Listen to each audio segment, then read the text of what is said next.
بسم اللہ الرحمن الرحیم۔ السلام علیکم۔ امریکہ کچھ دن قبل ہی اپنا بمبارڈ جہاز B-21 دنیا کے سامنے لے کر آیا ہے۔ چین بھی ایک نئی نسل کے بمبارڈ جہاز کو تیار کرنے کی کوشش کر رہا ہے، جس کا پروٹوٹائپ بنا لیا گیا ہے اور اس پر ٹیسٹنگ جاری ہے۔ اس کو H-20 کا نام دیا گیا ہے۔ روس بھی ایک نئی نسل کی اسٹریٹجی بمبارڈ جہازوں کو بنانے کی دوڑ میں لگا ہوا ہے اور روسی کمپنی ایک جہاز کو بنانے پر کام کر رہی ہے اور اس پروجیکٹ کو PAK-DA کا نام دیا گیا ہے۔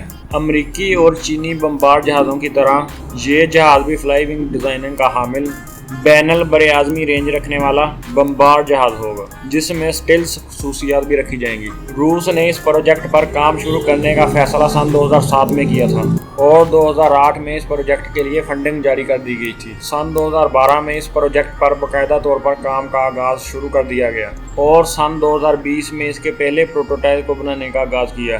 اس جہاز کی کچھ خصوصیات کے بارے میں بات کریں۔ یہ ایک نئی نسل کا سسٹونک رفتار کا حامل جہاز ہوگا، جس کی رینج 12,000 کلومیٹر تک متوقع ہے۔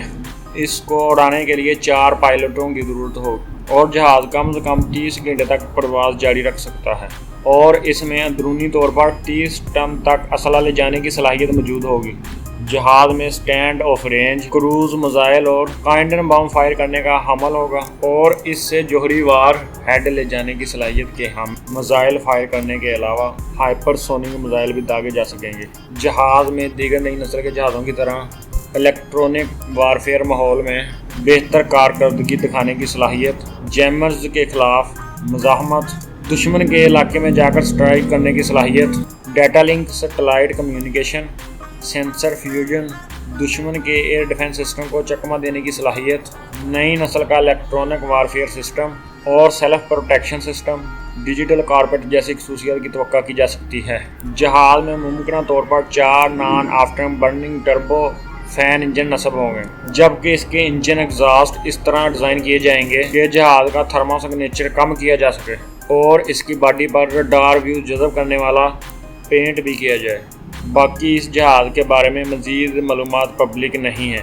روس اس جہاز کو سن 2028 تک سامنے لانے کا ارادہ رکھتا ہے اور اس وقت اس پر ٹیسٹنگ وغیرہ ہو رہی ہے اور اگر یہ پروجیکٹ وقت پر مکمل ہوا تو سن 2030 تک اس جہاز کی روسی ایئر فورس میں شمولیت ہو سکتی ہے۔